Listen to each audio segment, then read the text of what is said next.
Bom dia a todos. Eu gostaria de agradecer a presença de vocês. Vamos dar início à nossa reunião. Antes de trazer aqui o encaminhamento de pauta, eu vou passar aqui a palavra para a Adriana, até para apresentar um esclarecimento para vocês e o andamento do cofinanciamento.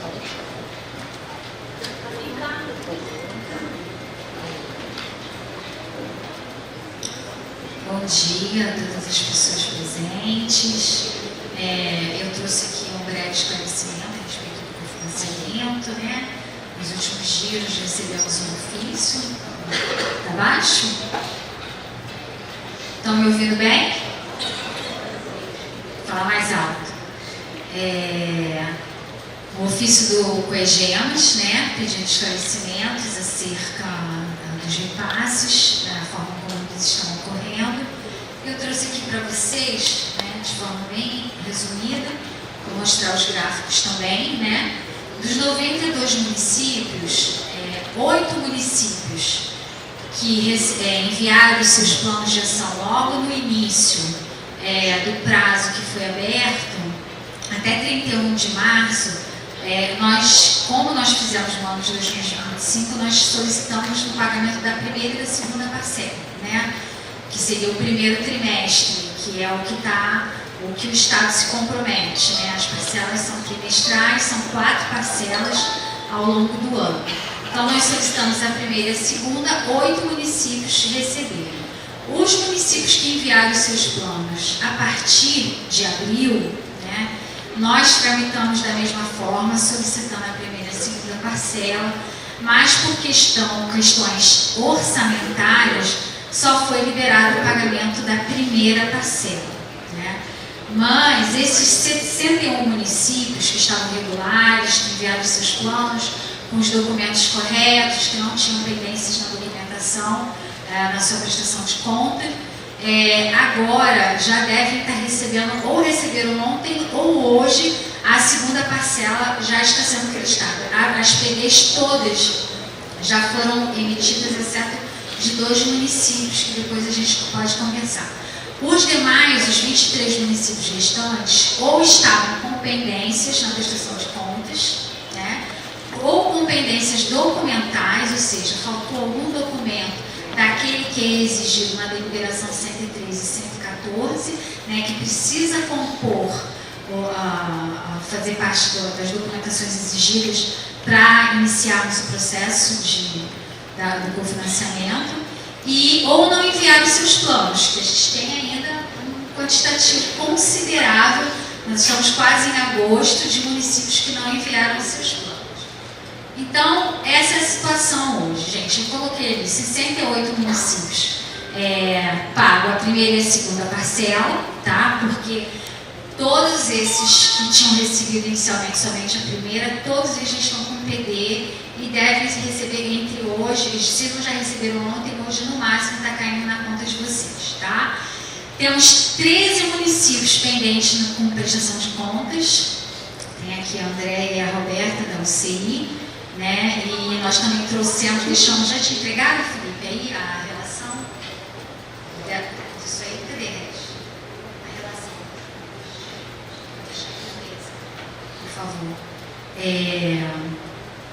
5 municípios que não enviaram ainda os seus planos, 2 municípios que são essa exceção que eu falei, que só foram pagas a primeira parcela, mas já está tramitando para recebimento da segunda, e um município que estava em prestação, com pendência na prestação de contas, e regularizou, né, fomos informados pela UCI.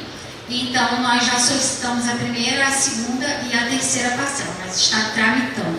Tá?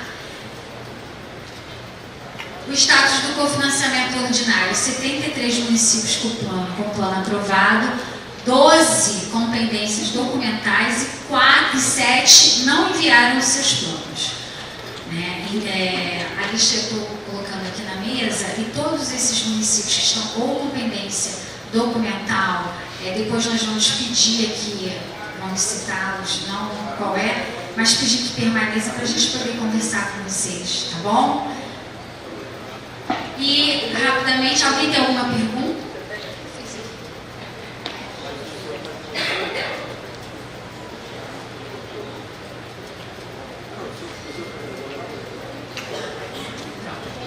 Alguém tem alguma pergunta em relação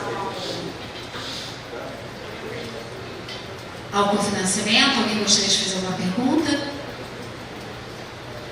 Não? Então vamos falar rapidamente aqui desse encontro técnico estadual que nós vamos ter no dia 28 de julho desse mês, na FEComércio, lá na Rua Marquês de Abrantes, onde será apresentado o modelo de plano de providências municipais, né? Todos os municípios que enviaram e preencheram o questionário, a análise já está sendo feita pelas 3 superintendências, né? E nós vamos dar uma devolutiva técnica para vocês. Todos os processos já foram abertos no SEI e nós vamos enviar para vocês o resultado dessa análise técnica e, mediante o resultado dessa análise técnica, vocês vão preencher um plano de ação municipal, que nada mais será do que um plano de trabalho, né, que vocês irão montar a partir das fragilidades que serão indicadas nessa análise técnica, tá? Então, eu convido vocês a fazerem as suas inscrições, que nós estaremos lá no dia 28, também teremos um convidado especial, em breve nós estaremos informando para vocês, para falar sobre a importância da qualificação da rede socioassistencial, principalmente a gente visando um cenário aí de aprovação da PEC 7. E é isso, gente. Se alguém não tem alguma dúvida, estou à disposição e um bom dia para todos.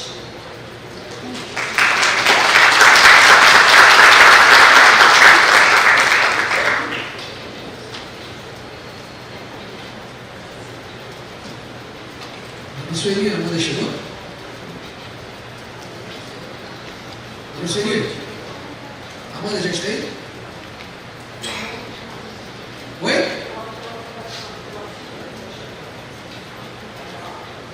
Cadê Claudinha?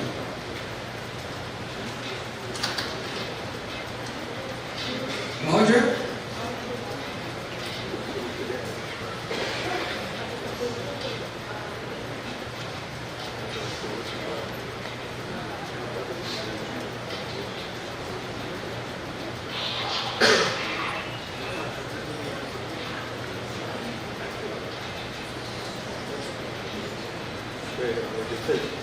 Claudinha está escutando ali.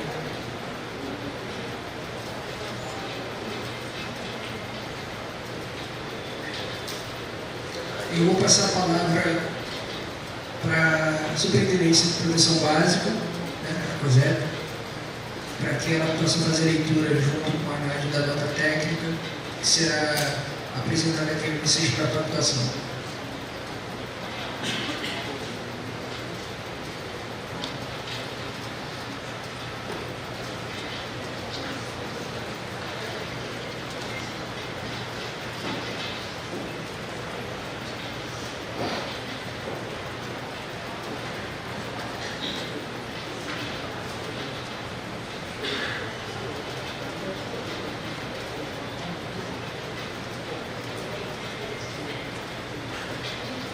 Bom dia a todas as pessoas presentes. A gente enviou na semana passada a minuta da nota técnica que está sendo realizada pela Superintendência de Proteção Social Básica, né? Uma nota conjunta entre a Coordenação Estadual do Cadastro Único e do Programa Bolsa Família e a Coordenação Estadual de Serviços e Programas em relação a uma demanda, né, que a gente já vem tratando há algum tempo, que é a questão da integração entre serviços e benefícios. Eu fiz uma apresentação, né, nós fizemos uma apresentação para ela ficar mais dinâmica, contextualizando a demanda, né, a pauta que está sendo tratada na nota técnica, porque ela tem 30 páginas, então ficaria muito maçante a gente ler aqui, né, ela na íntegra, por isso nós fizemos esse envio prévio para que vocês tomassem ciência, né, do conteúdo completo. Então, o objetivo da nota, né, ela foi elaborada para orientar tecnicamente os municípios, né, em relação à articulação entre o programa Bolsa Família e a oferta do PAIF, né, com o intuito de fortalecer a proteção social no SUAS, a partir de uma demanda que, em relação estadual do cadastro único, nós identificamos a partir das capacitações do sistema de condicionalidades nos municípios. No seminário que foi feito agora, na Bolsa Família em Ação, quem estava presente também foi um assunto que foi retificado em relação à defasagem, né, do acompanhamento familiar pelo PAIF das famílias do programa Bolsa Família, e aí trazendo novamente, né, esse quantitativo no estado do Rio de Janeiro. Nós temos um total de 12.000 famílias em fase de suspensão pelas condicionalidades, né, do programa Bolsa Família em relação ao não cumprimento, e só 357 dessas famílias estão, né, com o registro do trabalho social com as famílias do território. Não significa que essas famílias, né, não estejam sendo acompanhadas, elas podem estar sendo acompanhadas, mas a utilização do sistema não está sendo realizada, né, do SICOM. E aí esse acompanhamento, ele não fica registrado. E nas capacitações, pelo menos na equipe da coordenação, isso ficou muito claro, né, em relação a essa não integração entre os serviços e benefícios. E essa dificuldade de articulação, né, entre Bolsa Família e Proteção Social Básica.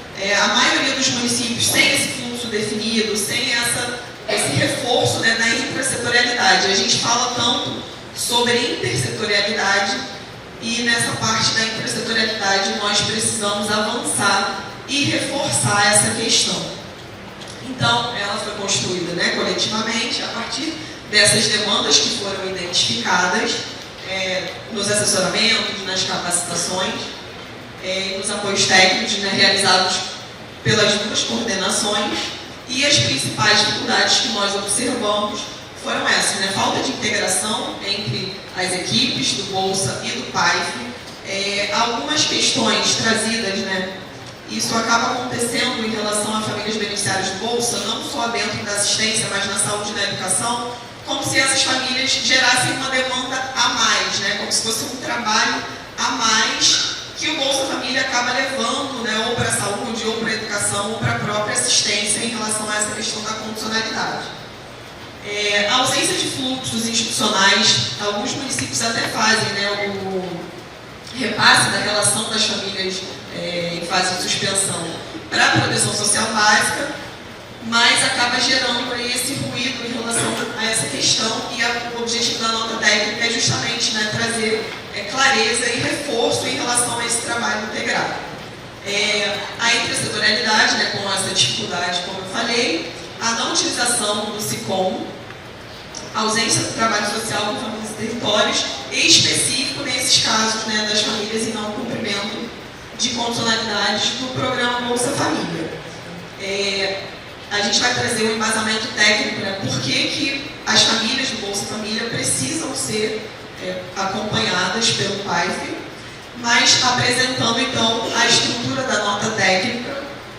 A gente denominou, né, nota técnica, integração entre o Programa Bolsa Família e PAIF, diretrizes técnicas para a gestão da proteção social básica no estado do Rio de Janeiro. Então a proposta é justamente essa, né, direcionar o trabalho, reforçar a temática e a necessidade de fortalecimento da intersetorialidade em relação à Bolsa e à Básica. Então ela tem aí 12 tópicos, né? Apresentação, finalidade, público-alvo, a fundamentação normativa, né, para a realização desse documento, contextualização, trouxemos alguns conceitos fundamentais, né, um tópico de articulação entre o Bolsa e o PAIF, o papel de cada ator, as diretrizes técnicas. Fizemos também sugestões, né, de fluxos, alguns fluxos recomendados, mas é claro que cada município conhece seu território e aí vai adaptar de acordo com a sua realidade, as considerações finais e as referências bibliográficas utilizadas. A integração do Bolsa e do PAIF, né, a integração entre os serviços e benefícios, está fundamentada nos princípios do SUAS.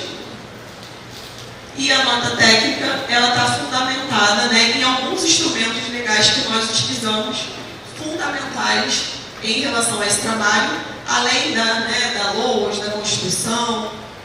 A gente trouxe também da própria NOB, a gente trouxe um protocolo de gestão integrada de serviços, benefícios e transferência de renda que foi realizado, né, pactuado e elaborado na CIT desde 2009. É um protocolo bem detalhado, ele traz assim, todo o direcionamento e o porquê dessas famílias, não só as famílias beneficiárias do programa Bolsa Família, mas também do BPC e do PET, né, em relação ao programa de erradicação do trabalho infantil, justamente para a gente evitar algumas falas, né, que alguns coordenadores trazem em relação à questão desse acompanhamento ter um caráter fiscalizatório ou de tirar a autonomia do técnico em relação a essa decisão de incluir ou não a família no acompanhamento.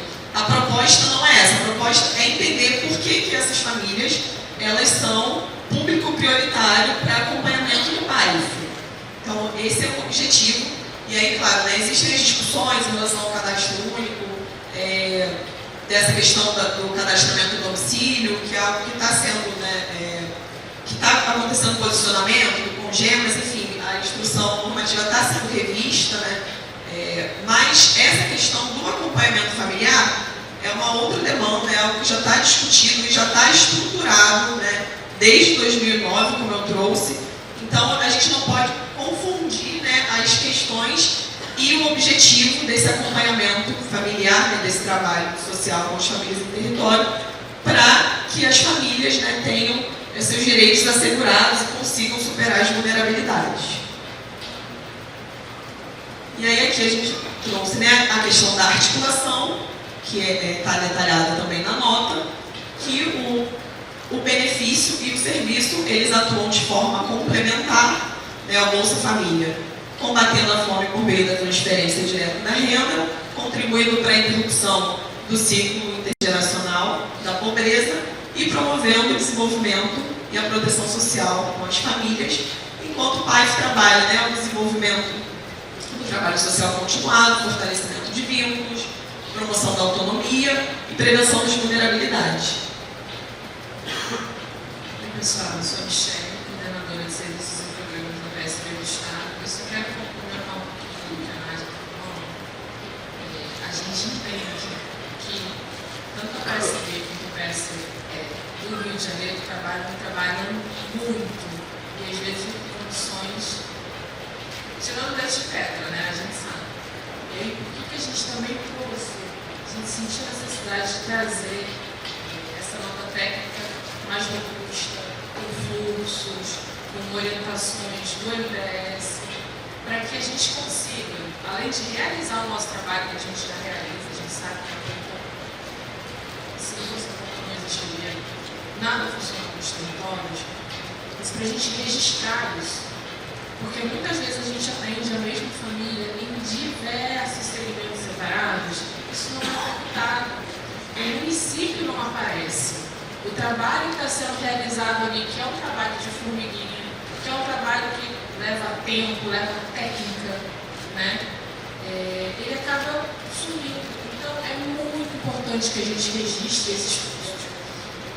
E aí a gente tem o PAIF, que é o nosso grande guarda-chuva do PSB, dentro dos CAIs, trabalhando em conjunto ali com o programa Bolsa Família. E aí a gente sabe, né, muito bem, vai na conta, sabe que o programa Bolsa Família vai resolver todos os problemas daquela família? Não. O pai vai resolver todos os problemas daquela família? Não tem como.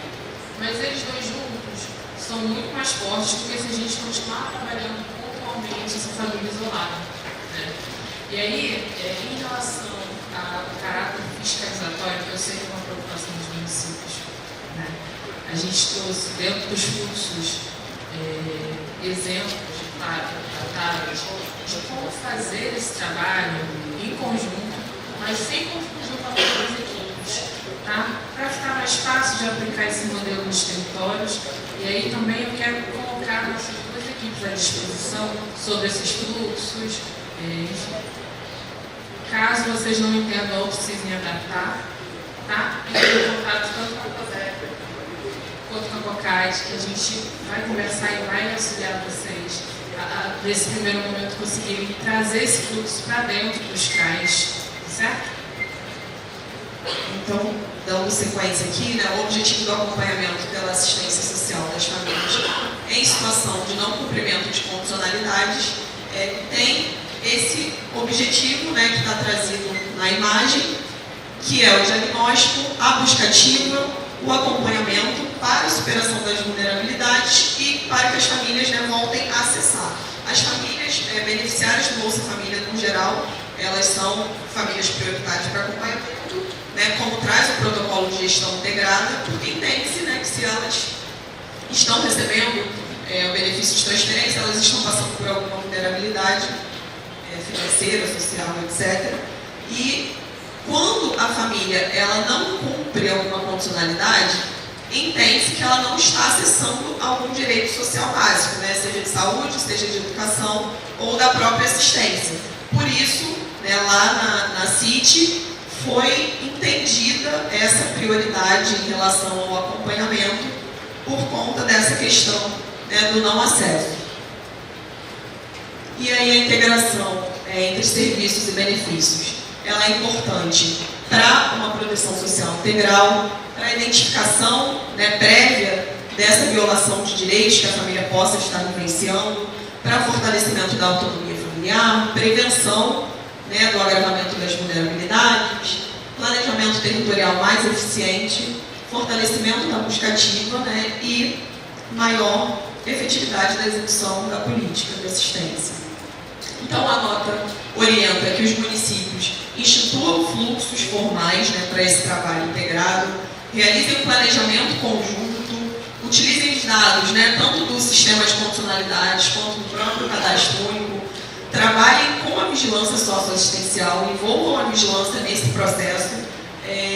Aqui mesmo na secretaria, né, quando nós fizemos esse movimento, a vigilância fez o levantamento dos dados em relação à utilização do SICOM, ao cruzamento entre o PAIF e o Bolsa Família. Então, esse trabalho ele precisa ser planejado, né, integrado. A questão da educação permanente também. Eu acho que muito desses ruídos poderiam ser resolvidos, né, a partir das capacitações. Infelizmente, a do SICOM ela não foi ofertada de forma ampla para todos os profissionais, né? A gente conseguiu ofertar para todas as regiões do ano passado, do estado, mas especificamente para os técnicos, né, que trabalhavam diretamente com o programa Bolsa Família. Mas o ideal era que os profissionais também da proteção social básica realizassem. Mas agora, esse ano, como ela está mudando de formato, ela vai ser ofertada pelo próprio portal EAD do Ministério, então fica mais fácil esse acesso, né, e ele amplia e todos os profissionais conseguem fazer, se apropriar do conteúdo e entender a importância, né, do acompanhamento lá no SICOM. Então ela estabelece, né, algumas diretrizes essenciais que a gente trouxe aqui, resumindo, em relação à nota. A integração, né, entre serviços e benefícios, os fluxos que precisam ser formalizados, né, entre básica, vigilância e Bolsa Família, uso das informações do Bolsa para o planejamento do trabalho da básica, respeito à autonomia técnica das equipes, né, para que as equipes se sintam respeitadas e ouvidas nesse sentido, mas entendendo, né, o fundamento dessa questão, desse acompanhamento prioritário. Articulação intra e intersetorial, né, principalmente nessa questão específica, a intrasetorialidade, atuação orientada pelos princípios, do SUS. Então a gente reforça, né, na nota, que o SICOM é um instrumento estratégico de gestão, o benefício de transferência de renda não substitui o trabalho social com famílias e territórios, então a gente deixa muito claro essa complementaridade entre eles. O acompanhamento familiar deve ocorrer mediante avaliação técnica, né, respeitando a autonomia do profissional. O acesso aos serviços não pode depender do recebimento de benefício. Resumimos aqui algumas questões que foram identificadas no território que a gente precisava reforçar em relação a essa nota técnica. As famílias em não cumprimento de condicionalidades devem ser priorizadas no trabalho social do PAIF, e a gente traz um protocolo de gestão, né, como eu falei, e os municípios precisam realizar a integração entre serviços e benefícios, que é algo que, infelizmente, hoje não está acontecendo, inclusive no plano de providências, né, nos pareceres em relação à COCAD, eu estou sinalizando essa questão também lá. Então, a nota reafirma que a integração, ela fortalece a proteção social, amplia acesso a direitos, melhora o planejamento territorial, qualifica o acompanhamento familiar, promove maior eficiência da gestão, consolida o SUAS como política pública de garantia de direitos. E aí, para a gente ficar, né, como reflexão, a integração entre serviços e benefícios precisa deixar de ser uma exceção e passar a ser uma rotina, né? Hoje ela é uma exceção em relação a só 300 acompanhamentos do Estado do Rio, e ela precisa ser uma rotina estabelecida de trabalho, para que o SUAS se fortaleça e a capacidade de proteção social dos municípios seja ampliada.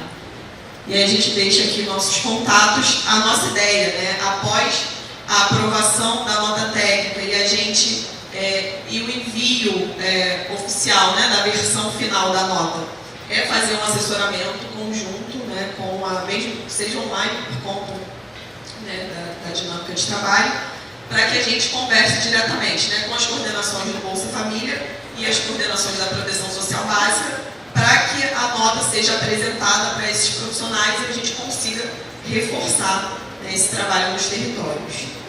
É isso. Alguém tem alguma dúvida? Quer fazer alguma sinalização?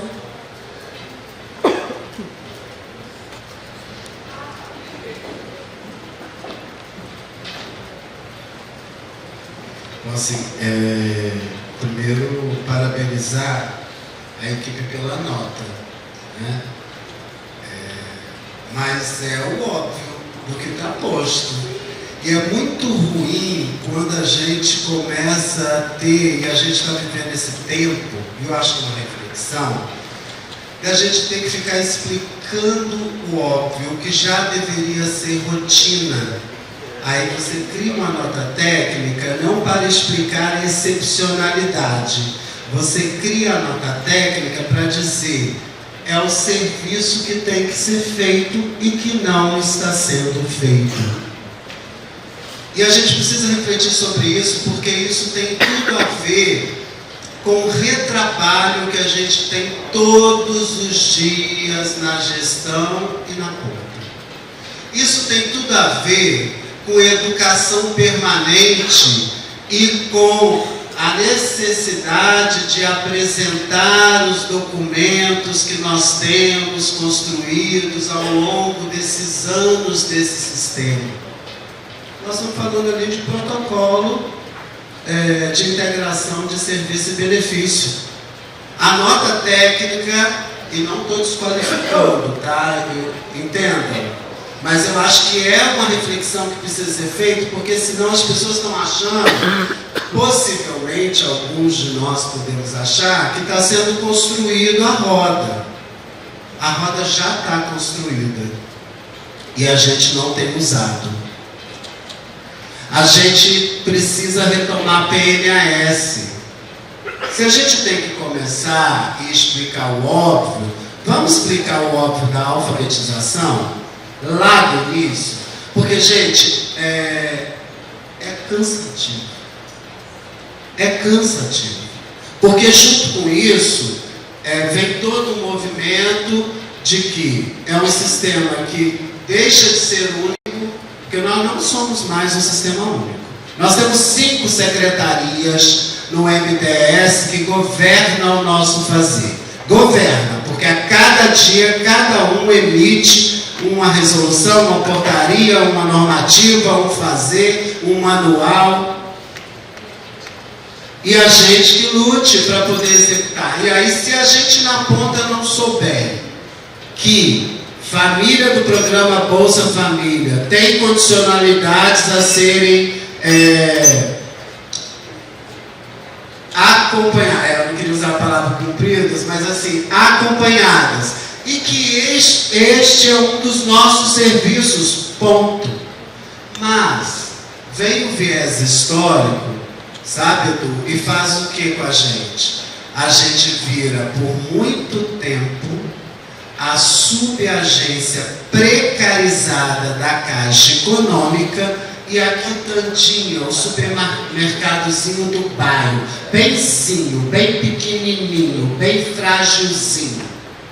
E aí a gente esquece dos outros processos de trabalho que está dentro do nosso fazer. E aí, gente, é uma reflexão que a gente precisa fazer coletivamente, que passa, e eu insisto novamente, por educação permanente. Nós estamos vivendo uma situação de que o indivíduo chega na ponta para assumir o concurso público e ele não conhece os marcos referenciais da política de assistência social. Nós estamos num tempo, nesse estado, que gestores sentam nessa pasta e não se preocupa em estudar sobre ela e acha que inventar programas de atendimento emergencial é fazer a política de assistência social preconizada no SUS. Então, assim, eu mais uma vez reafirmo.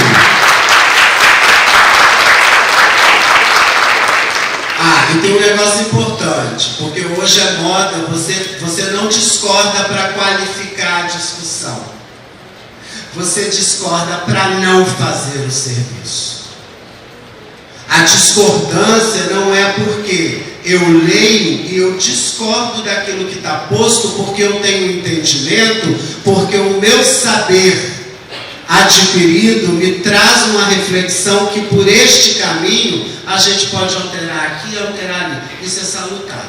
Agora, quando eu discordo para não fazer, aí eu estou prevaricando na função pública que eu estou ocupando. Então, assim, são reflexões que a gente precisa fazer. É importante. Parabenizo a equipe. Mas, a gente precisa voltar a estudar os nossos documentos. A gente precisa pegar as trilhas de proteção social básica e mostrar, gente, alguém já parou para ler as 3 trilhas que foram publicadas? Olha, um dos melhores documentos orientativos e de metodologia de trabalho que saiu nos últimos 15 anos dessa política. Eu afirmo isso com certeza.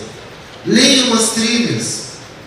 As trilhas bem colocadas no trabalho técnico, no grupo, no serviço de convivência dentro dos CRAS, cumpre o papel da nota técnica. Então, assim, é preciso que a gente comece a refletir sobre o nosso fazer. Parabéns, tá, Nádia? Parabéns a toda a equipe que construiu a nota técnica.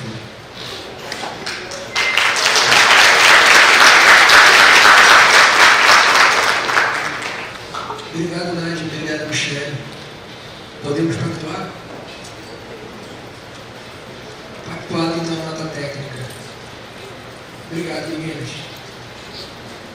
Dando prosseguimento aqui à nossa reunião, eu gostaria de agradecer a presença do coronel Fábio, da Defesa Civil, que está aqui conosco hoje.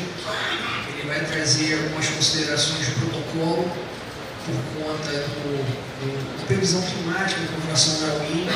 Vai trazer alguns esclarecimentos para vocês, né, para a gente, como proceder e os protocolos com relação a esse período, porventura, vamos atravessar. Bom dia, senhoras. Eu que agradeço o convite. Eu acho que é sempre importante a gente estar inteirado sobre as situações que estão ocorrendo, principalmente no estado do Rio de Janeiro. Comentei antes, no particular, antes de começar, que essa secretaria é a que a gente mais interage, ou uma das que mais a gente interage, durante os períodos de normalidade. Esse é o período estival que tivemos agora, no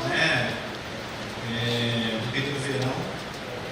E a Adriana, constantemente a gente conversando, trocando informações, e tudo aquilo que a gente prosperou né, durante esse período agora passado e desse ano, né, eu fico feliz de como essa integração acontece de uma forma bem, esse timinho bem, quase está no movimento de ritmo uniforme, né? Ele acontece de forma bem satisfatória. E tem outras secretarias que às vezes a gente tem um pouco mais de dificuldade para poder ter essa integração. Né? E eu vou até colocar uma situação aqui, não sei nem se eu devo colocar, mas eu acho que essa secretaria, ela deixa um pouco a vaidade um pouco de lado. Posso dizer isso? Eu vou até entrar no conteúdo que eu tenho para falar, porque foi criado um comitê, né, um comitê de enfrentamento para o El Niño 2026, BN 2026-2027. Uma das maiores preocupações que a gente tinha é que a coordenação ficou por conta da SEDEC, que teria que gerir as suas secretarias, que a gente chama de grupo do GRAC, né? Essa estrutura de apoio no período de anormalidade e como que a gente conseguiria trabalhar essas secretarias sem enveredar para o lado, né, querendo ocupar aquela secretaria. E nas reuniões que a gente teve, eu até pensei nessa secretaria, essa secretaria de assistência social, sem dúvida nenhuma, a gente não vai ter problema. Não que as outras a gente está tendo problema, estou dizendo isso não. Mas essa integração e essa afinidade que vem acontecendo, a gente parabenizar todos os senhores, né, que são responsáveis pela gestão, vocês que estão no dia a dia, no apoio do dia a dia, para que isso aconteça de forma espontânea. Tá bom? Aí voltando para o assunto específico, né, que foi solicitado, em relação ao Ninho, do PN 2026-2027. As pessoas às vezes colocam que o Ninho, né, vai acontecer muita coisa, não, o problema é o Ninho, né, a gente, naturalmente, a gente não pode se descurar, né, ou seja, a gente não pode negligenciar em vista de tudo aquilo que está para vir, e que pode acontecer. Então a gente tem que ser preventivo. E é isso que o comitê vem tentando fazer, vem fazendo, naturalmente, para que a gente esteja preparado para essa circunstância, se acontecer. E existe uma possibilidade de acontecer, então, naturalmente, todos nós, do lema da Defesa Civil, todos nós somos defesa civis, então todos nós temos que estar preparados. Utilizando sempre o mesmo linguajar, para que a ponta e para que a população seja atendida da melhor maneira possível. Então, de um tempo para cá, a gente vem acompanhando essa questão do El Niño 2026-2027 e existe uma possibilidade de 97% disso prosperar até o ano que vem, até o período estival do ano que vem, e chegar à primavera de 2027. É claro que essa severidade ela está numa tendência aumentando, vai chegar lá para dezembro e vai ter um declínio, né? E vai findar lá para o período da primavera de 2027. O El Niño, na verdade, é um aquecimento das águas do Oceano Pacífico Equatorial. Laninha é o inverso. E tem os momentos que a gente chama de momentos neutros, ou seja, não vai ser nem Laninha, nem El Niño. E nessa questão do percentual, né, as pessoas utilizam muito, posso dizer assim, no jargão, super El Niño, tecnicamente falando, não está muito correto, porque a graduação é El Niño moderado, forte ou muito forte. Mas existe uma possibilidade de 81%, foi a última consideração do NOAA, que é uma agência norte-americana, de ter um super El Niño, ou seja, um El Niño muito forte. Isso pode acarretar impactos para o estado do Rio de Janeiro, a nível nacional, a nível global? Sim. Mas depende de outros indicadores. Por isso principal indicador é o aquecimento, que a gente vai falar, das águas lá do Oceano Pacífico Equatorial, que atualmente, mês passado, estava em 0,7, esse mês agora, na edição de 9 de julho, está 1,2, e a tendência para o último trimestre desse ano, ou seja, outubro, novembro, dezembro, é ser superior a 2 graus Celsius. Passando essa limítrofe, é considerado um El Niño muito forte. Agora, isso quer dizer que vai ter muitos impactos? Depende de outros critérios. Como eu coloquei ali embaixo, a gente chama do acoplamento. Por quê? Com o aquecimento dessas águas, tem que acontecer um acoplamento entre o oceano e a atmosfera para influenciar os ventos lisos, que vai chegar lá na área da África e aqui na região das Américas, e aí vai começar os impactos. Podendo ser eventos extremos ou não. A questão que está no momento é o período de estiagem. Período esse que é normal todos os anos. Eu que sou do Corpo de Bombeiros, eu começo a largar o período estival, o período do verão, chuva e tudo mais, e começo a me preocupar mais com a questão do quê? Os incêndios florestais. E todo ano acontece. Todo ano acontece no Corpo de Bombeiros. Chegar no ápice do período de estiagem, tem que escolher qual ocorrência que a gente vai atender. Vai ser do fulano ou do Beltrano? Porque a quantidade de eventos de incêndios florestais são enormes. Quiçá nos períodos do ápice climatológico, desse estresse hídrico que acontece na vegetação e que a gente não consegue atender. Senhores e senhoras, o Corpo de Bombeiros do Estado do Rio de Janeiro é o maior do mundo. É o maior do mundo. Se compararmos o efetivo atual, independente da quantidade de municípios que tem em Minas Gerais, dá quase 2, 3 vezes o efetivo deles. Mesmo assim, a gente não consegue atender. Chega um momento que a gente tem que escolher. Estou falando isso porque fui comandante durante quase 8 anos na região serrana, Friburgo, Teresópolis, uma das regiões mais afetadas, e tinha um momento que a gente tinha que escolher. Tinha um momento que só tinha eu e o comunicante para fazer o atendimento do 93, mas ninguém no quartel. Todo mundo de folga não, todo mundo trabalhando em vista da questão da supressão dos incêndios florestais. Só que ao ninho, se esses impactos vierem e acontecerem, não será somente questão de incêndio florestal. A gente sabe que a questão de incêndio florestal, muita gente liga para a gente, questão de fumaça, saúde pública, estresse hídrico, estresse térmico. Olha quanta coisa pode acontecer. E como vai ser importante essa integração, principalmente com vocês, como você vai ficar aí, e com outras secretarias, para poder minimizar ao máximo essa questão desses estresses.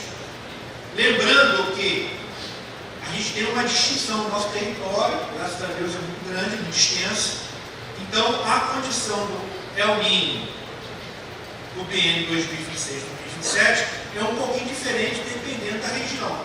Região do Sul é mais chuvas, região Norte e Nordeste, a questão da seca e estiagem era muito mais próspera, e a questão Centro-Oeste e região Sudeste é mais envolvendo a questão de temperaturas elevadas, ou chamado ondas de calor. Só que, na verdade, a reboque vem outras circunstâncias. Como falei, o estresse térmico, o estresse hídrico, a questão da baixa umidade, a questão da fumaça que afeta a população. Muita gente, os senhores não têm noção da quantidade de ligações que a gente recebe. Pelo amor de Deus, bombeiro, apaga esse incêndio, porque eu tenho senhoras, pessoas de idade, pessoas vulneráveis, estão tendo muitos problemas respiratórios.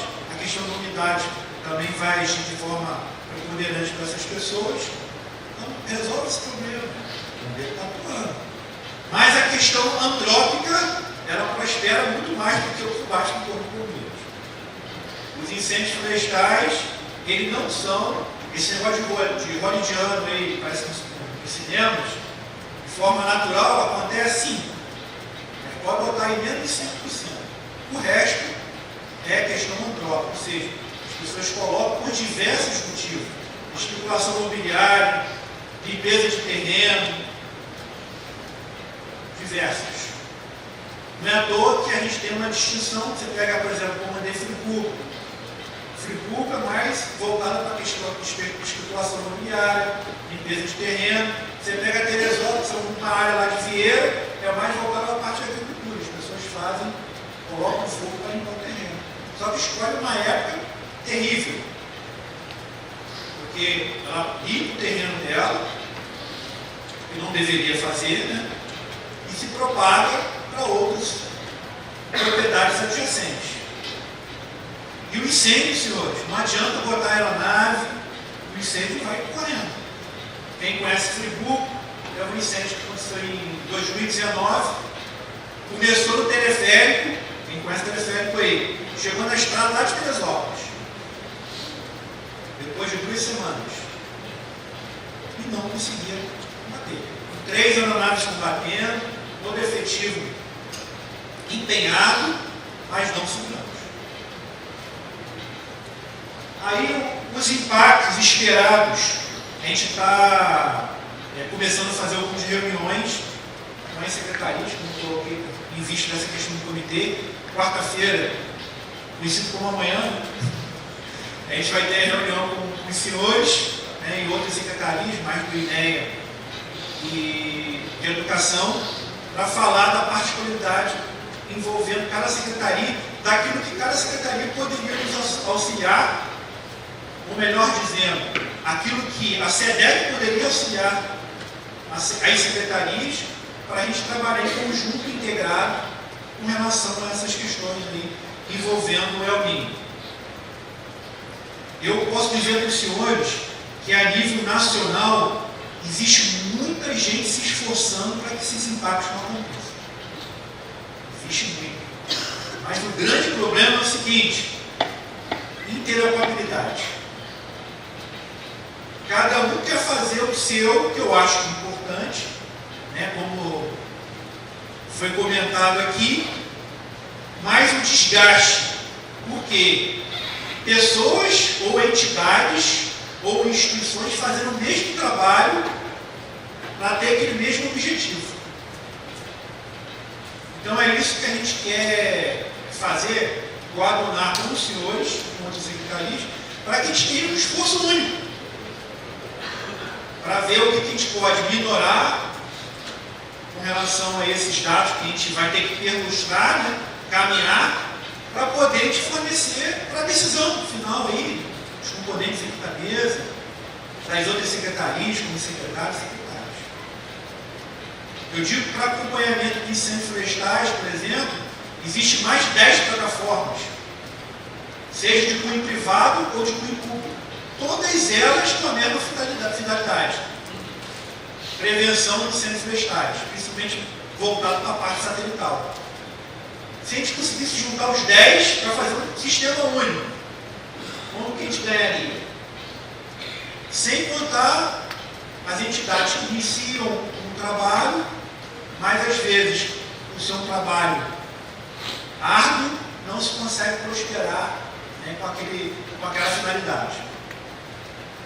Então está aí algumas questões que a gente apontou, a gente não está querendo dizer o que cada secretaria tem que fazer de maneira nenhuma, mas aquilo, com aquela expertise que a gente tem de Corpo de Bombeiros e Defesa Civil, aquilo que a gente imagina que cada secretaria, no caso de vocês, poderia trabalhar nesse período, desses possíveis impactos que poderão vir com relação ao El Niño. Isso vai ser colocado de uma forma mais plena, amanhã, na reunião, mas aqui está um adiantamento, né? Eu até, uma secretaria de ontem do SES, Eu já levantei essas possibilidades.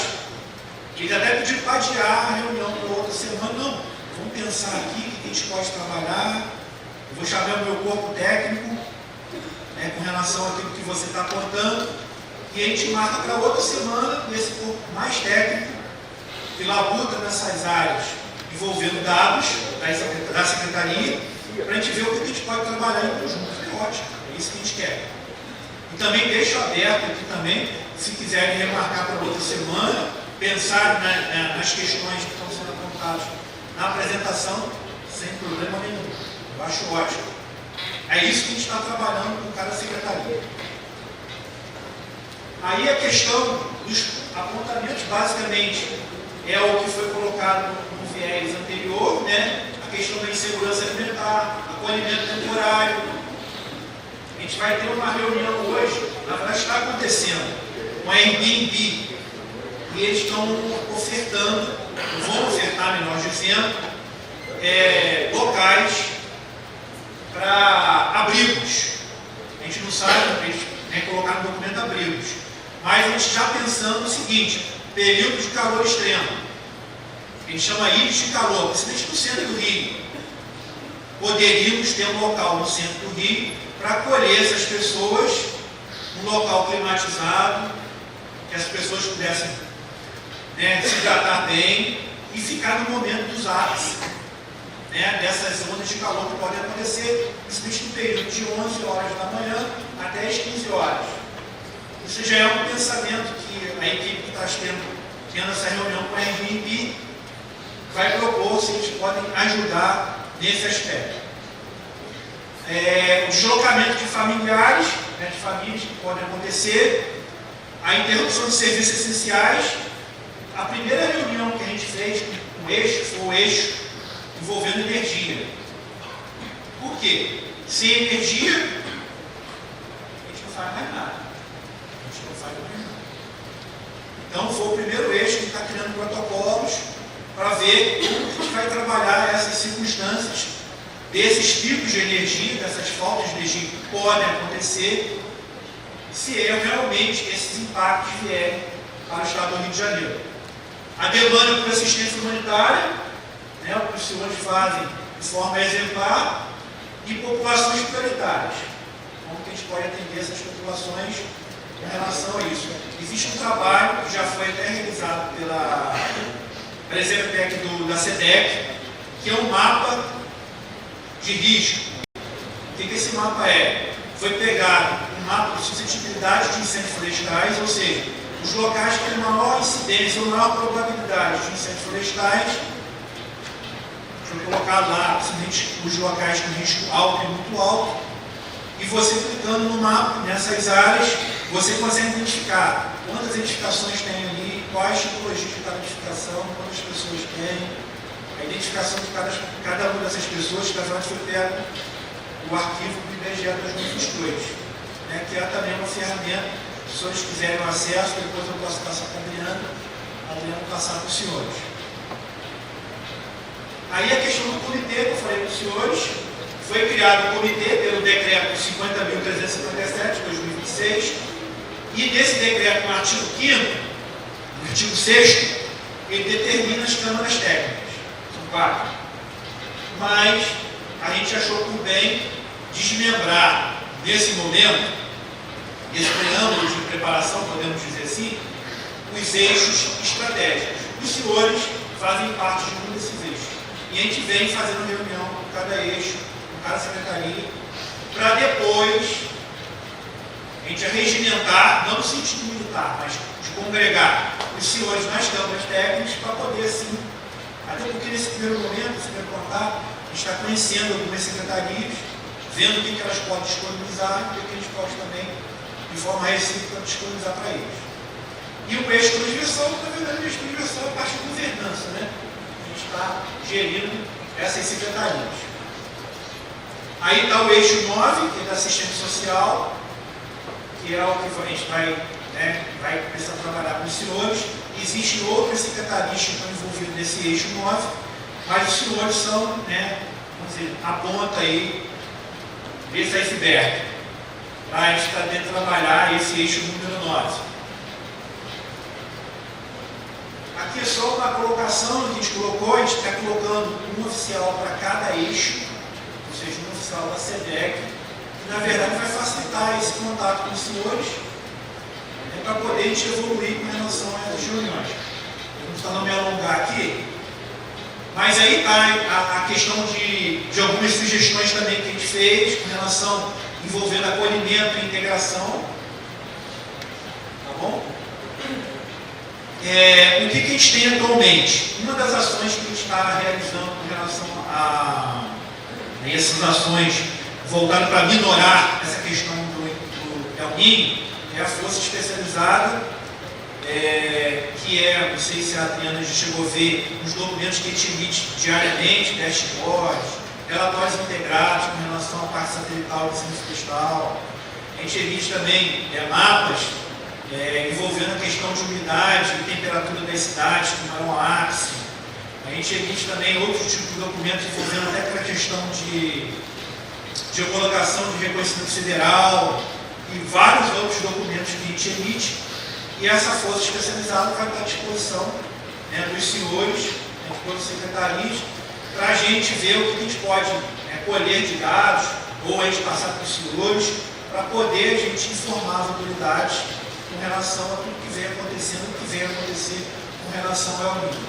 Aí existem dois núcleos, um núcleo de inteligência e um núcleo de suporte. O núcleo de suporte é mais voltado à questão operacional, em loco, nos locais, seja um desastre natural, seja um desastre tecnológico, e o núcleo de inteligência que vai trabalhar esses dados, vai depurar os dados para poder fornecer para as autoridades.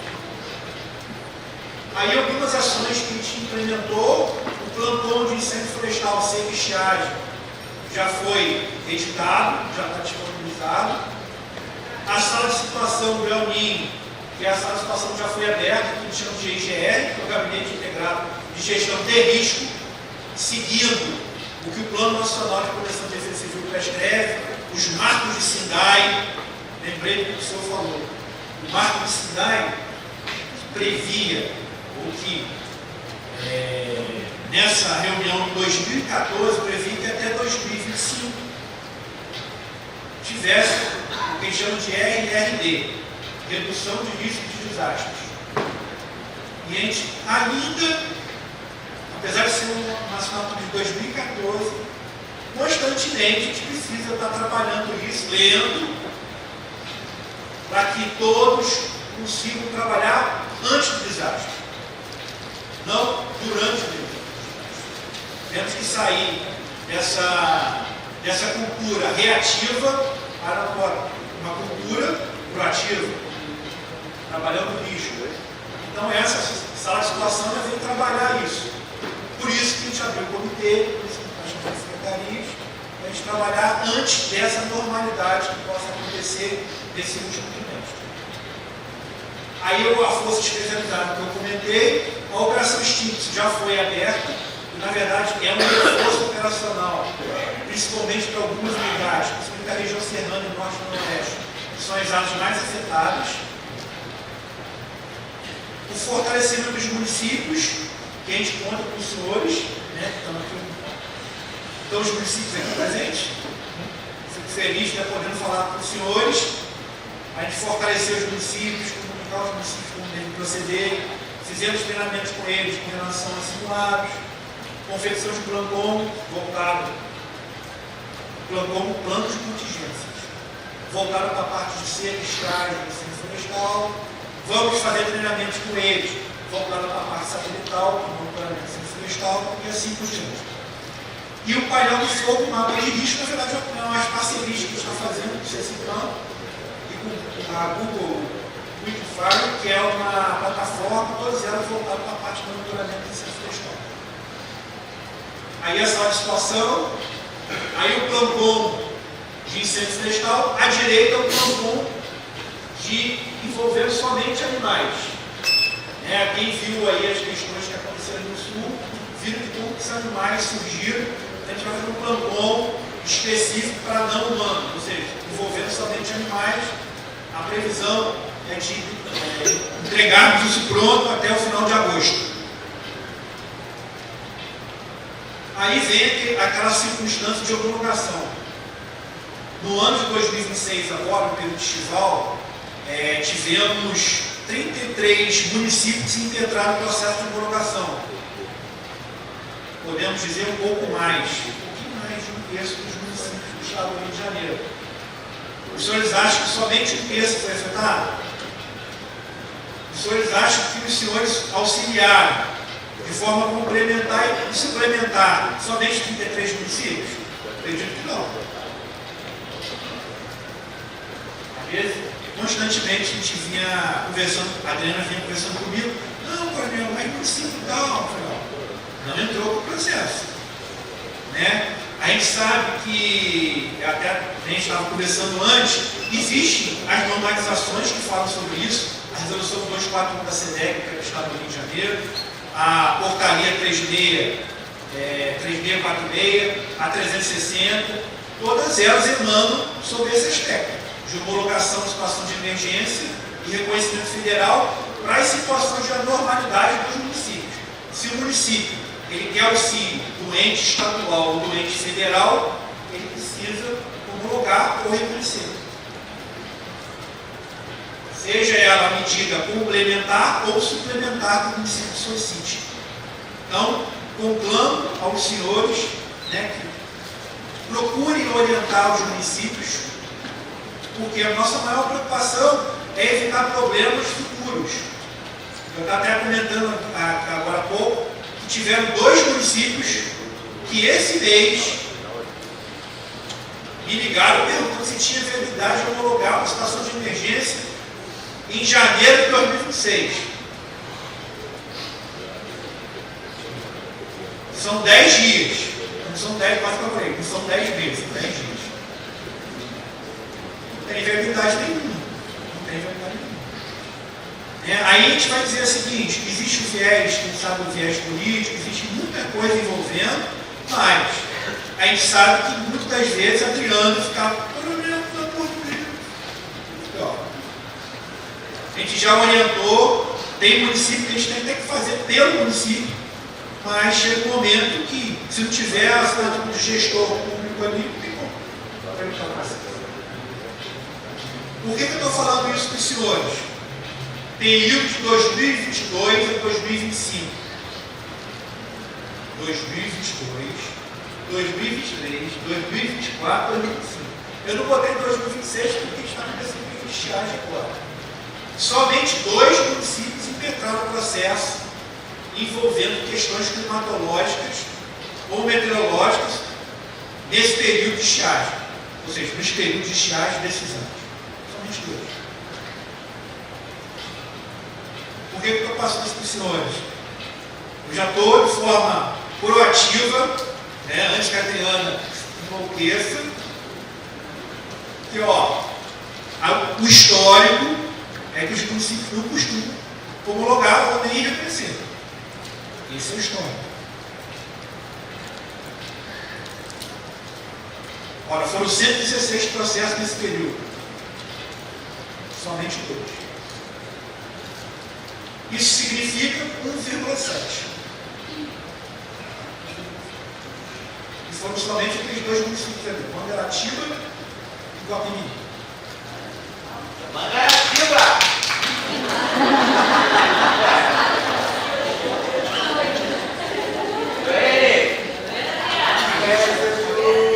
A gente diz na gíria militar, FO positivo.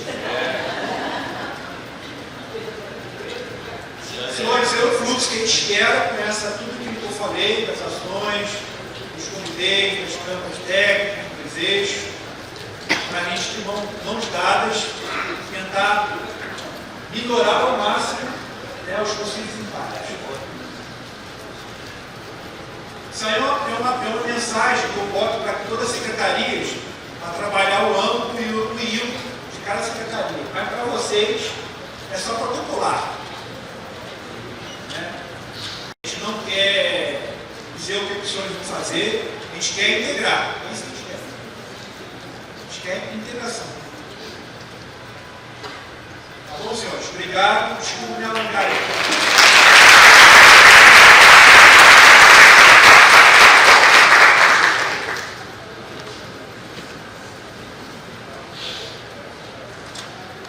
Obrigado, Coronel Fábio.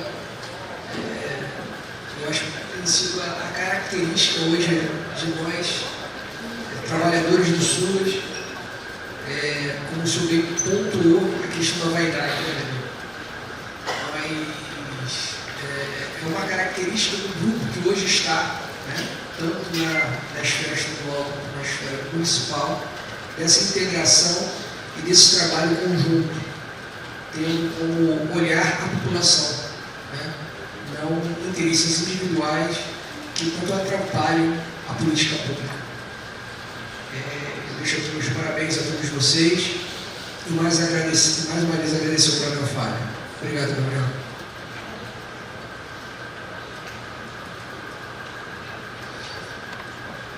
Próximo ponto de pauta, eu vou passar para os informes.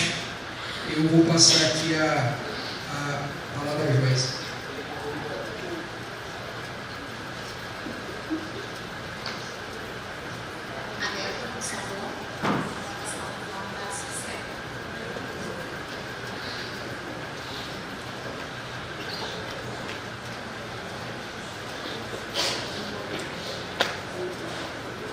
Olá, bom dia a todos. Estou trazendo o informe da Coordenação de Alta Complexidade. No dia 28 de julho, nós vamos estar realizando um seminário, um seminário estadual, cuidado psicossocial no acolhimento de crianças e adolescentes no SUS. Então, será um espaço para poder falar sobre a saúde mental no acolhimento. É um assunto que muitos dos senhores têm conversado conosco, entrado em contato para poder falar sobre esse assunto, que tem sido uma demanda muito alta. Então, nós entendemos a importância de falar sobre isso e com isso nós construímos esse seminário. Vamos ter 3 mesas, tá, de discussão, uma mesa com uma parte mais acadêmica, trazendo todos os conceitos, uma mesa mais institucional e uma mesa com municípios trazendo as suas experiências. Então, nós contamos com a participação de vocês, ainda que vocês como gestores não possam estar nesse momento, enviem os seus profissionais, que eles possam participar desses espaços e levar essas experiências, e levar toda essa discussão para os municípios de vocês. Como eu coloquei aqui, vai ser no dia 28 de julho, tá? De 10 da manhã a 3h30 da tarde, na PGE. É um espaço que também já é de conhecimento de todos, por conta dos eventos que não são feitos aqui, são feitos lá, por conta do espaço que acomoda. E aqui está o link de inscrição desse QR Code. Então, aqueles que puderem, participem ou mandem para suas equipes. Está sujeito à lotação, então peço, por favor, que se inscrevam tão breve quanto puderem, para que possam garantir esse espaço. E nós contamos com a participação de vocês para esse espaço de discussão, para esse momento que nós entendemos que é muito importante no momento que nós estamos vivenciando dentro dos acolhimentos de crianças e adolescentes no nosso estado. Bom, obrigada.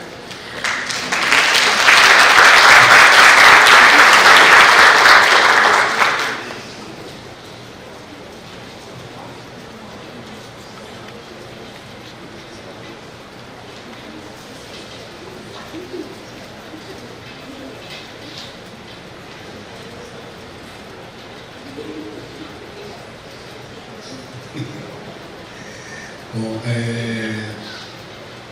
primeiro dizer que o colegiado encaminhou ao Estado um ofício falando da questão do cofinanciamento, das parcelas. A gente teve aqui parte da devolução, agora todo mundo chega, da devolutiva, agora todo mundo chega em casa, abre aí seus aplicativos, quem é gestor, que tem lá a senha J, verifica lá na conta até amanhã, né, Adriana, se o dinheiro caiu. Agora, já, que ótimo, já também? Ih, que coisa boa! Isso. Porque fundo a fundo não tem que ter contenção. Fundo a fundo é pactuada, é lei, precisa de seguir o seu curso, né? E aí o colegiado conversou com o subsecretário Felipe, ligamos também para o secretário Anderson para colocar um pouco essa fadiga que estava aí caminhando. Agora, as pendências, né, gente? A gente precisa resolver. Tem pendência aqui de situação de não ter feito plano nem ordinário. E aí eu fico pensando se a gente estivesse no universo da PEC aprovada. Se a gente não consegue gerir a vida com R$50, não vai conseguir gerir com 50 milhões, porque não é quantidade. A gente precisa se dedicar, e eu digo isso para mim também, tá, colegas? Eu estou aprendendo, orçamento, eu acho aquilo difícil. Aqueles números que dançam, que vão. Voltei para o banco da escola, gente. Eu preciso aprender porque meu CPF é único. E para além de eu ter só um CPF, eu tenho um compromisso ético, político, com a política de assistência social. Eu não posso tratar de qualquer jeito. É inconcebível. Eu fui desafiada a fazer um artigo e eu acho que eu vou fazer. O perfil dos gestores da assistência social do Estado do Rio de Janeiro, dos municípios nos últimos 4 anos. Eu vou escrever esse artigo, porque tem me incomodado muito, gente. Se eu não consigo, já que gostar do meu CPF, de que eu gosto mais na vida? Gente, e aí é um negócio que o Felipe sempre vem falando, muito me incomodava, porque agora eu dou razão. A gente já brigou muito por isso, que é assim, não adianta ter dinheiro se não sabe gastar. Não adianta ter dinheiro se a gente não sabe gerenciar. E olha, a gente vem dizendo isso nos últimos anos, com muita firmeza. E aí a gente vem dizendo uma outra questão que está batendo na nossa porta. O TCE está tomando espaço e criando mecanismos de nos colocar como a saúde, como a educação, dentro da prestação de contas do município. 2023 ou 2024, quem estava aqui que passou o maior vexame no auditório do TCE? Foi vídeo. Aquilo ficou gravado na nossa vida profissional. Assim, fizeram uma pesquisa de amostragem em um município, nos colocaram sentados no auditório sem direito a falar. A gente não podia interpelar e nos colocaram todos no mesmo patamar daquele município, que tinha CRAS na praça, banheiro não acessível, 2 CRAS dentro do mesmo prédio.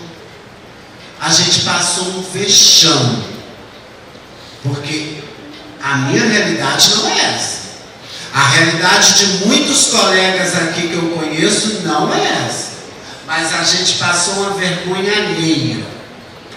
Agora o TCE está fazendo uma sequência de questionários de políticas setoriais. Gestores, vocês sabem disso? Vocês têm lido os questionários? Vocês têm visto que estão nos perguntando coisas que não pertencem à política de assistência social. Não, segurança pública da mulher me pergunta se eu gasto o dinheiro do Fundo de Segurança Pública com plano de combate à violência à mulher. Surtou.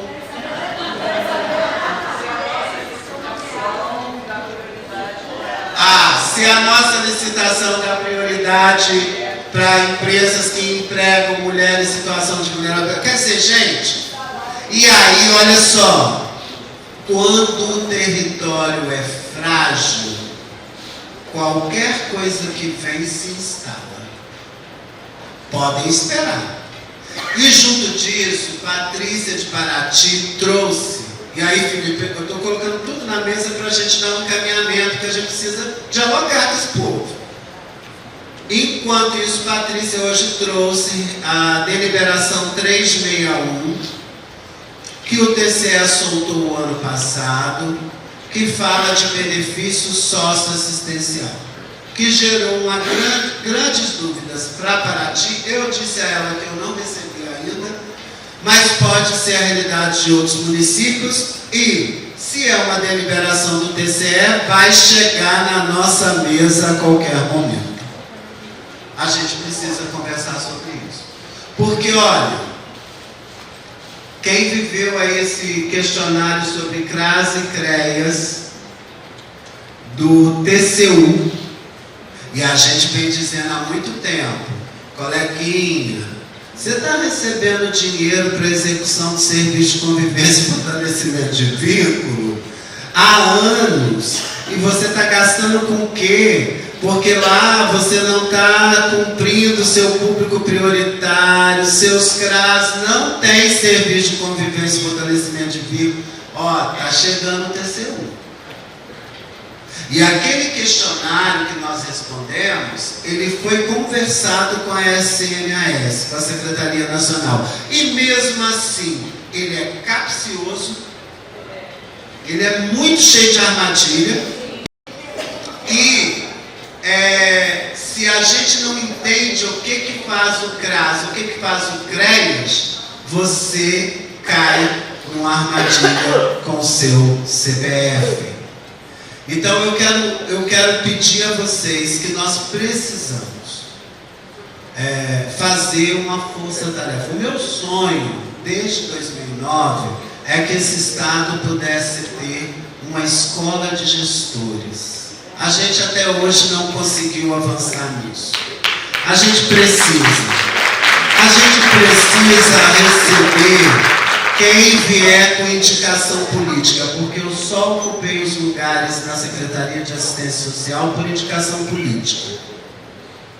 Mas a gente precisa ter um dever moral, ético, de cidadania, de cumprimento do que está na Constituição, porque a gente está cada dia mais sendo cercados.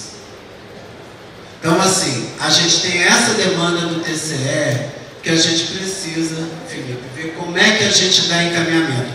Não só pela deliberação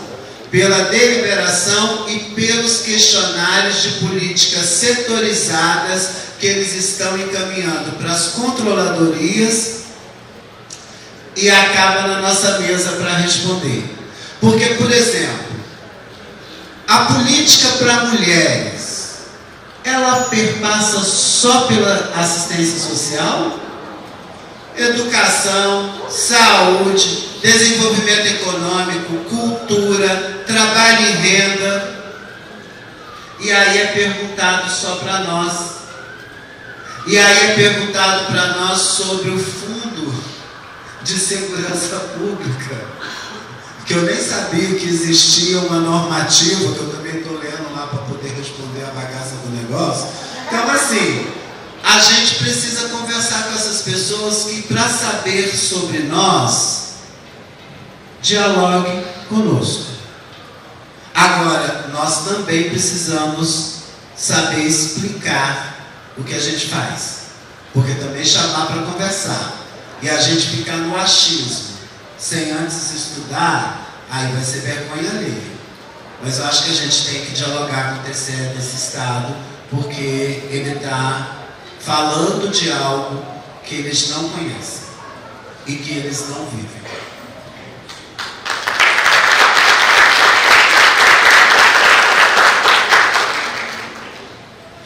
E eu deixo aqui mais uma vez o apelo para que a nossa vigilância socioassistencial funcione, gente.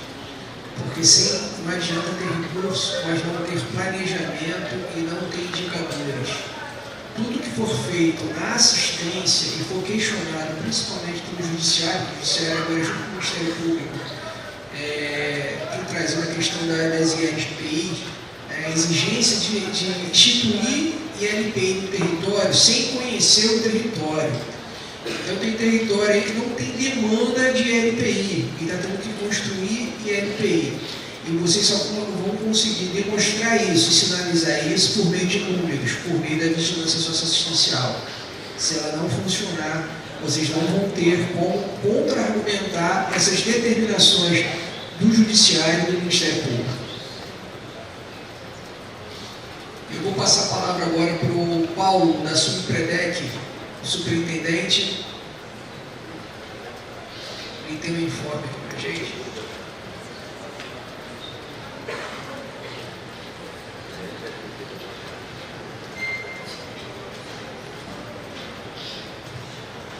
Bom dia a todos, a todas. Agradeço aí ao Felipe pelo espaço, cumprimento aí toda a mesa.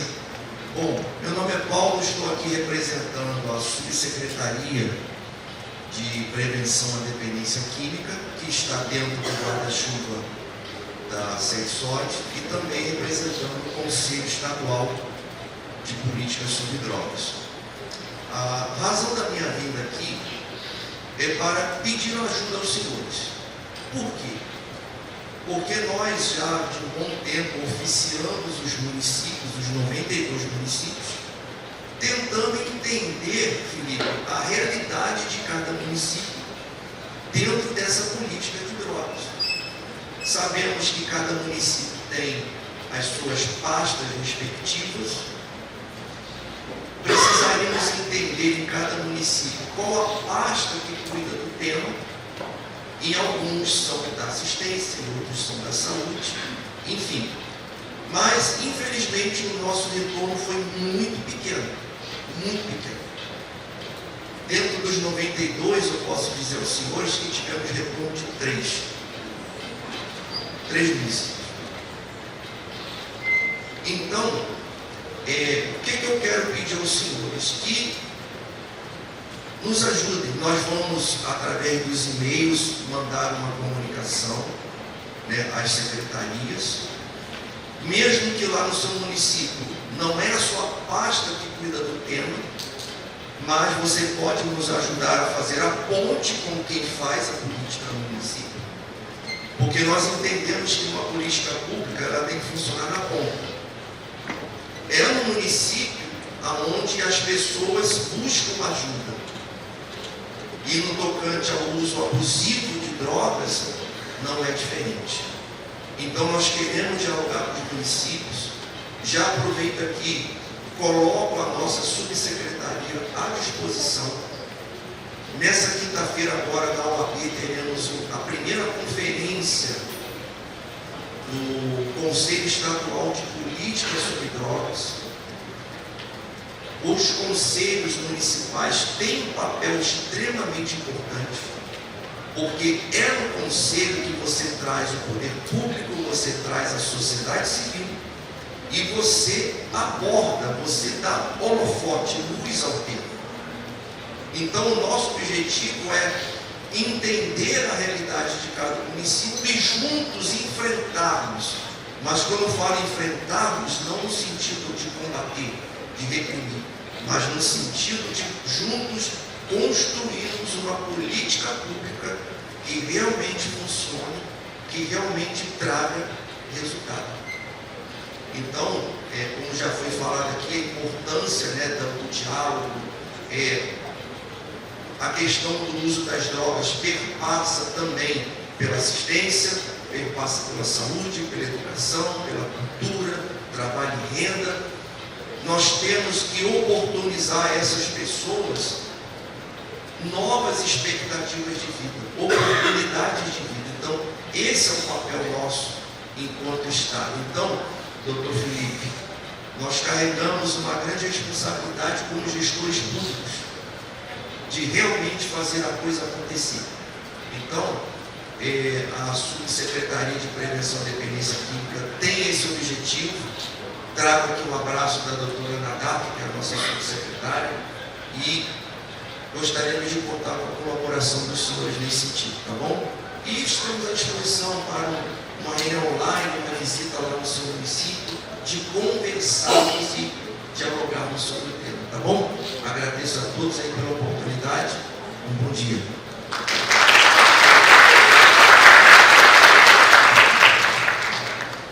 Obrigado, Paulo. Deixa um abraço para a Ana. A mesa tem mais algum informe? É superintendências?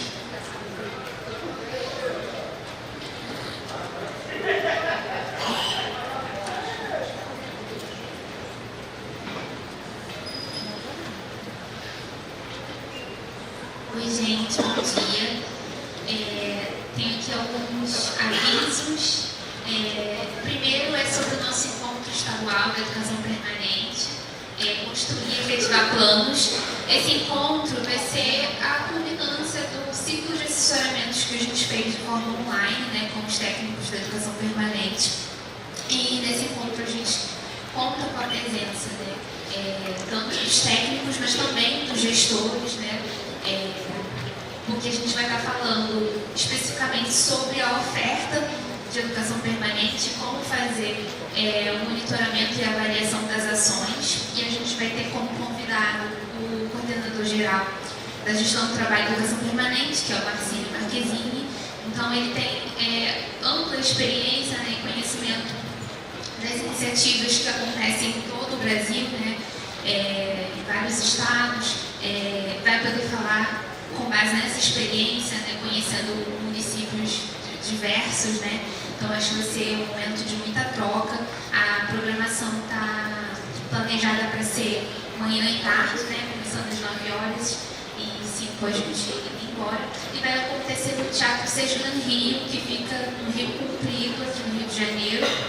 Então a gente já está abrindo as inscrições para saber, né, o público esperado. Então garantam a inscrição de vocês, técnicos e gestores, que vai ser um dia proveitoso de muita troca. E o segundo ponto, que é o nosso tão aguardado Capacita SUS, vai acontecer nesse segundo semestre. E aí as inscrições elas vão começar em agosto. A universidade que vai estar ofertando os cursos é a UERJ. Então, eles vão abrir as inscrições, a gente vai fazer a comunicação com vocês, mandando todas as instruções direitinho, né? Mas aqui a gente já quer antecipar algumas questões de data, né, de organização, de distribuição de vagas. O primeiro ponto que a gente tinha conversado já quando a gente repactuou as vagas é em relação ao perfil de vagas, né?